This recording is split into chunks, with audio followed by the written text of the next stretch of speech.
wishing well, with cigarettes to save you. I'm a little lonely, can't you tell? Waiting on your rescue. For all my dreams, all my schemes, there was never anyone to stand next to. So baby, have I got you running around in the last place. Good evening, friends and family and guests. We gather on this beautiful night to celebrate the love and commitments that Josh and Becca bring together as they birth their new family. My name is Dave Wright, and in addition to being an elder in the Methodist Church, I'm also an uncle of the groom and soon to be of the bride. And it's my honor to invite us into this sacred time, a pause in the rhythms of the world made holy by the depth of love that this couple brings together and that they've invited us here to give witness to tonight. As you're seated, I invite you to please be sure to silence your phones and be mindful of the request to not have cameras going during the service outside of those that have been asked for. Please be seated.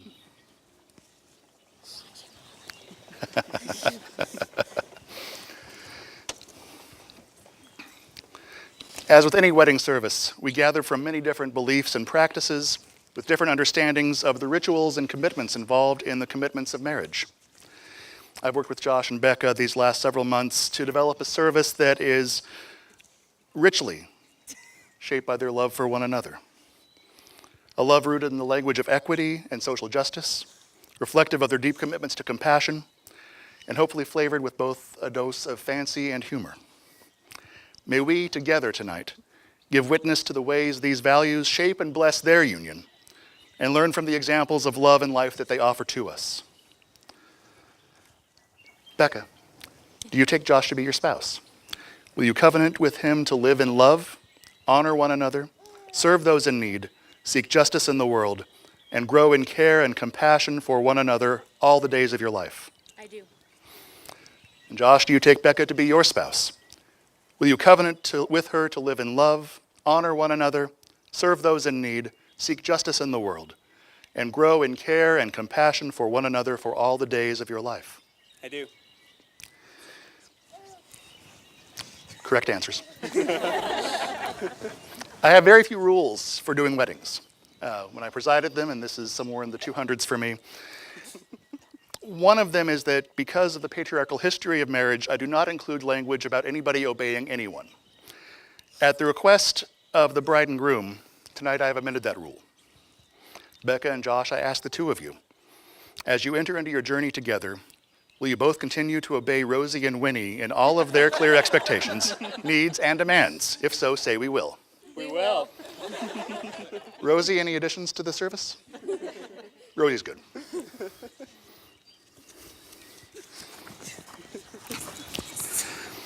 Becca and Josh have selected a variety of readings for us today, texts that reflect each of them and provide us a lens into the love that they share and the life they are creating.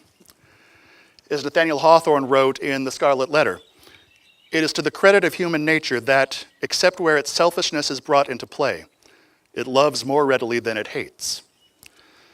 The readings that we'll hear tonight each speak to that truth and invite each of us into that connection with a humanity that loves more than it hates, that is inclusive rather than exclusive, that seeks to open our hearts and minds rather than to close them off. Several of Josh and Becca's friends will step forward and share their readings as we offer a glimpse into the tapestry of relationship that Josh and Becca are weaving.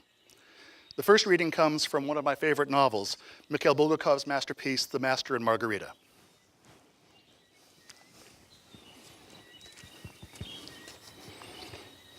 Follow me, listener. Who told you that there is no true, faithful, eternal love in this world?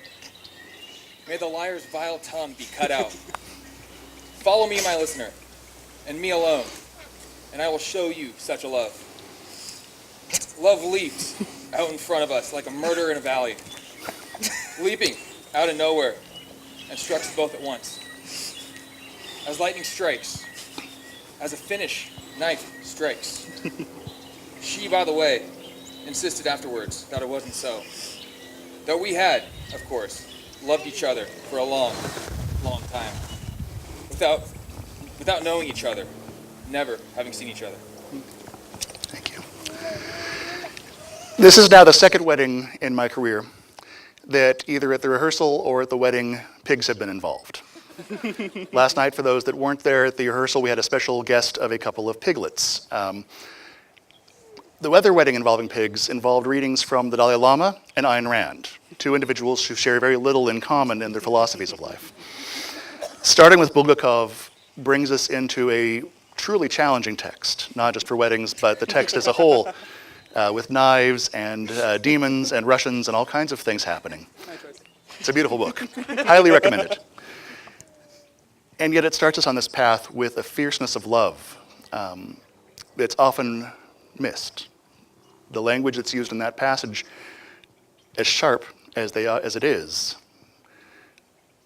reminds us that there are depths and powers and energies that people who love can bring together that transcend the day-to-day, the mundane, and the ordinary. As we move through these readings, I hope that this beginning with something so dramatic and distinctive as Bulgakov can begin to bring us into a sense of this evening and a sense of the life that we are here to witness a new birth into. The second reading comes from Justice Anthony Kennedy and affirms the social and legal importance of the fierce love that we've just heard about. Hers. No union is more profound than marriage, for it embodies the highest ideals of love, fidelity, devotion, sacrifice, and family. In forming a marital union, two people become something greater than once they were. As some of the petitioners in these cases demonstrate, marriage embodies a love that may endure even past death. It would misunderstand these men and women to say that they disrespect the idea of marriage. Their plea is that they do respect it so deeply that they seek to find its fulfillment for themselves. Their hope is not to be condemned to live in loneliness, excluded from one of civilization's oldest institutions. They ask for equal dignity in the eyes of the law. The Constitution grants them that right. Equal dignity in the eyes of the law. The two of you, in entering into the covenant of marriage, are part of a tradition and a set of traditions that transcend country, religion, society. The patterns of human life have been shaped by marriages where a couple has chosen to unite in love.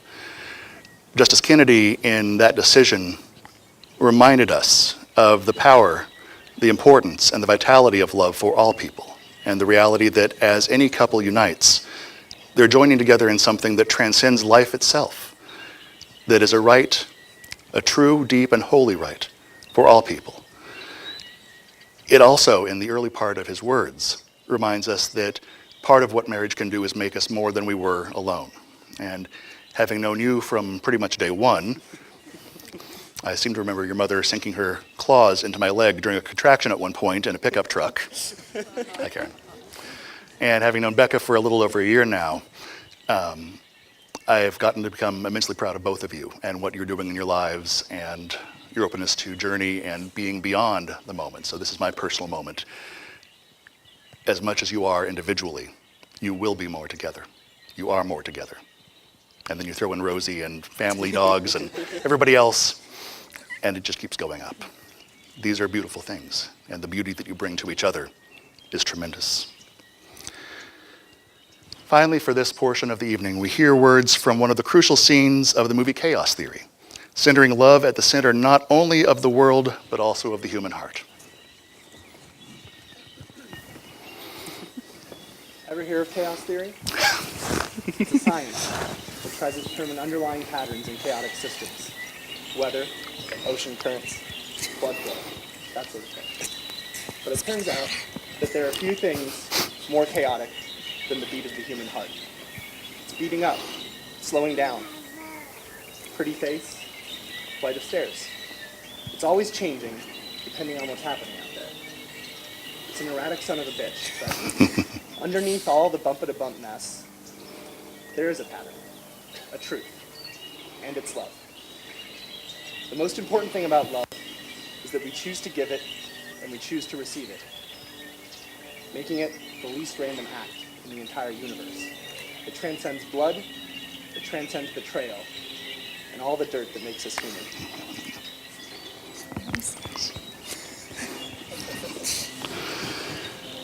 So from knives to the heartbeat, we come full circle. Life and death and life together through the course of all that comes before you.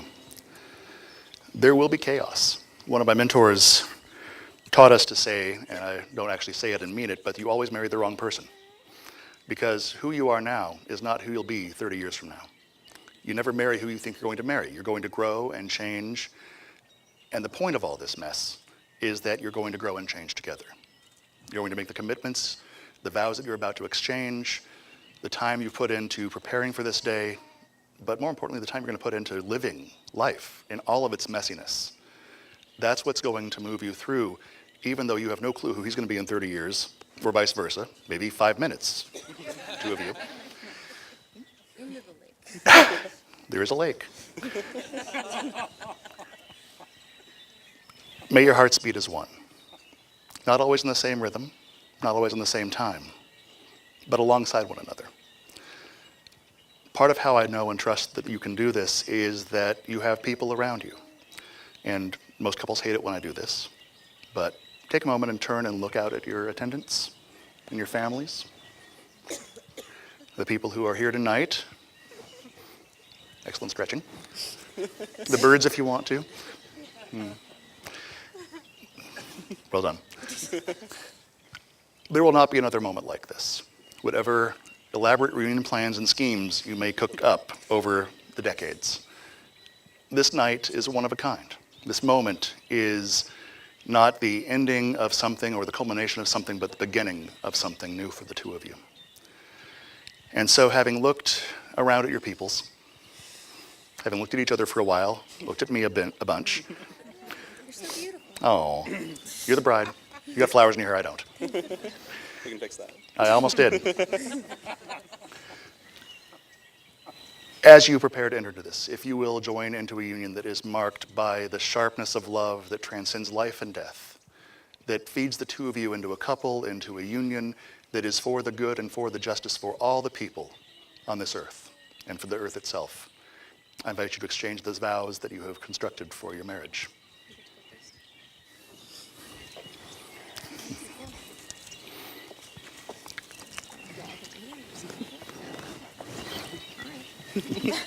Never done this before. Could have fooled me. Becca, you have always inspired me to be the best person that I can be. And I know that because of you, I'm a better person today than what I was yesterday. And I hope to grow the rest of my life.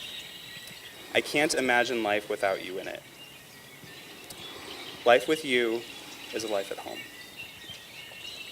Home is when you start dancing and singing with Rosie and Winnie without a care in the world.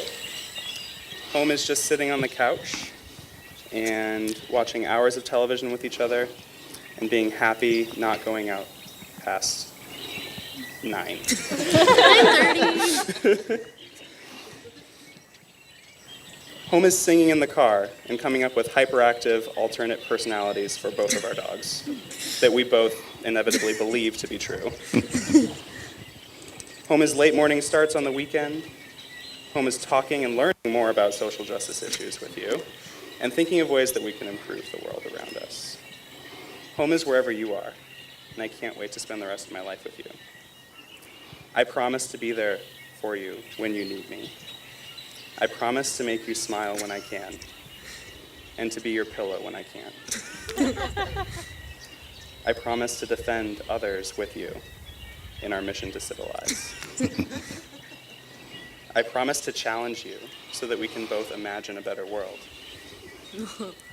I got it. Funny. I promise to never go to bed upset and to always communicate openly with you. And last of all, I promise to make every moment a moment at home. I love you. All right, you ready? All right. Yep. I think I'm good. All right, so Josh, when people ask me about you, I tell them that you're the best person I know, and it's absolutely true. Through the course of our relationship, I'm always in awe of your ability to remain calm and positive, unless in instances when you're in the car or at the Pentagon. Yeah, got pulled over by the police at the Pentagon. Your commitment to meeting people where they're at and serving communities who are often pushed to the edges of society is a testament to your kindness and strength. I'm incredibly fortunate that you chose to stand with me each and every day, even though I don't make it easy. So while I tried really hard to write all of the vows by myself, I figured I couldn't do it without some help from my alter ego, Leslie Knope. The things that you have done for me, to help me, support me, surprise me, to make me happy, go above and beyond what any person deserves. You're all I need. You too, Rosie. She's having a bit of a conniption today. Well, I need our dogs too. I promise to keep writing post-it notes and reminding you of all the tiny details you tend to forget with only mild annoyance. I promise to be patient with you, unless you're driving. There's less stipulations here.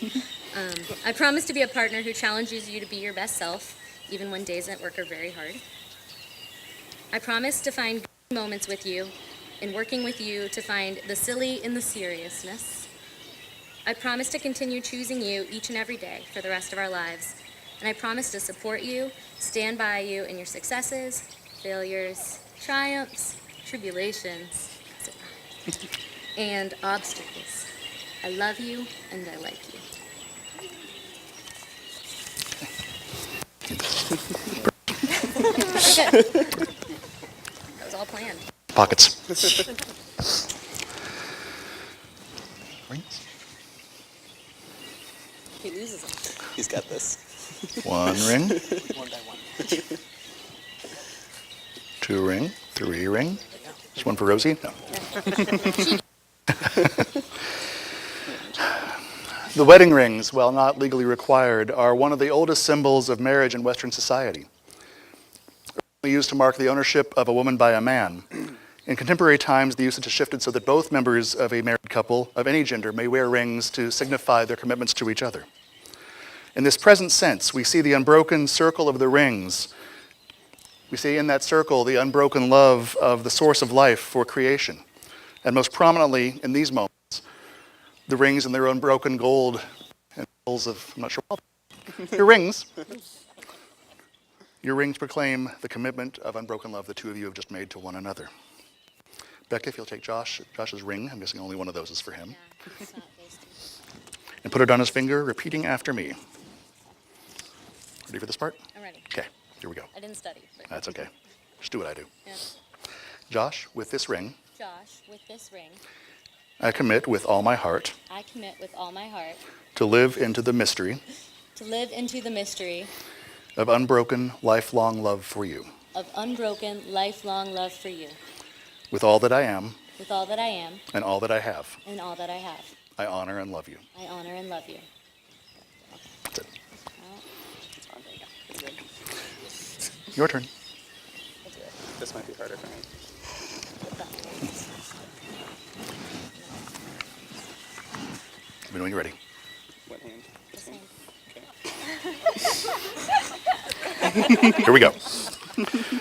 Becca, with this ring, Becca, with this ring, I commit I commit with all my heart with all my heart to live into the mystery to live into the mystery of unbroken, lifelong love for you. of unbroken, lifelong love for you. With all that I am With all that I am and all that I have, and all that I have, I honor and love you. I honor and love you. With this ring, I just love you. Well played.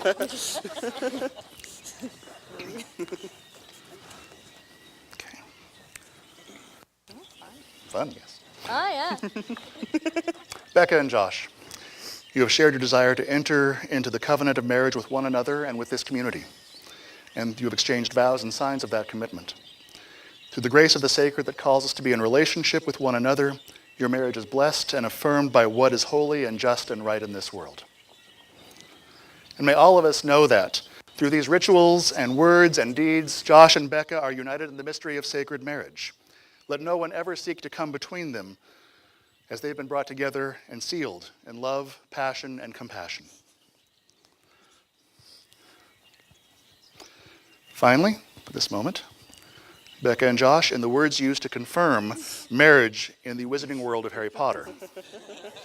My little light up pen. That's great. The words from the one wedding captured in the Chronicles of Harry Potter. With this wand, where to go to, I pronounce you bonded for life. And then there's silver sparks that this doesn't do. It lights up. To offer an additional blessing to their marriage, Josh and Becca have asked their friend Josh Barnes to share a reading from poet and playwright Lin-Manuel Miranda. You can turn around too, Josh. My wife is the reason anything gets done. She nudges me towards promise by degrees. She is a perfect symphony of one. We chase the melodies that seem to find us until they're finished songs and start to play. When senseless acts of tragedy remind us that nothing here is promised, not one day. This show is proof that history remembers, and we live through times when hate and fear seem stronger. We rise and fall and light from dying embers. Remembrances that hope and love last long, and that love is love, is love, is love, is love, is love, and it cannot be killed or swept aside. Now fill the world with music, love, and pride. My friends, the marriage ritual comes to a close, and we can't be sent forth by hardly any better words than love is love is love is love. May we take the love, the creativity, the passion that we've seen in Josh and Becca this evening and seek to embody that and the ducks in our own lives. That was well timed. Set that up good. Recognizing the best and the beauty in one another and committing to serve one another, the marginalized and oppressed, and the full sparkling mystery of creation. Gandalf the Grey, also known as Mithrandir, said it best. Some believe it is not only that it is only great power that can hold evil in check. But that's not what I have found. I have found that it is the small, everyday deeds of ordinary folk that keep the darkness at bay. Small acts of love and kindness. One of those simple acts, one of those small acts, is a kiss. It's part of changing the world. It's part of sealing a marriage vow. Becca and Josh, you may now seal your vows with a kiss.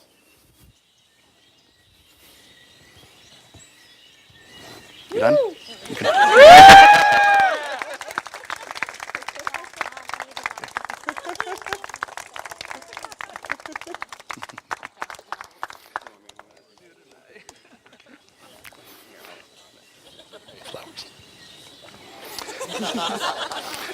My friends, it is my great joy to introduce to you Becca and Josh, now united in marriage.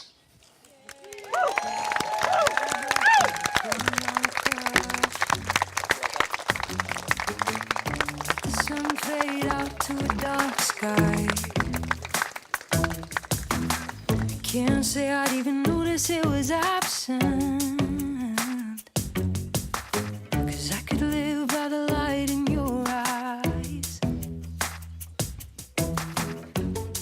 Unfold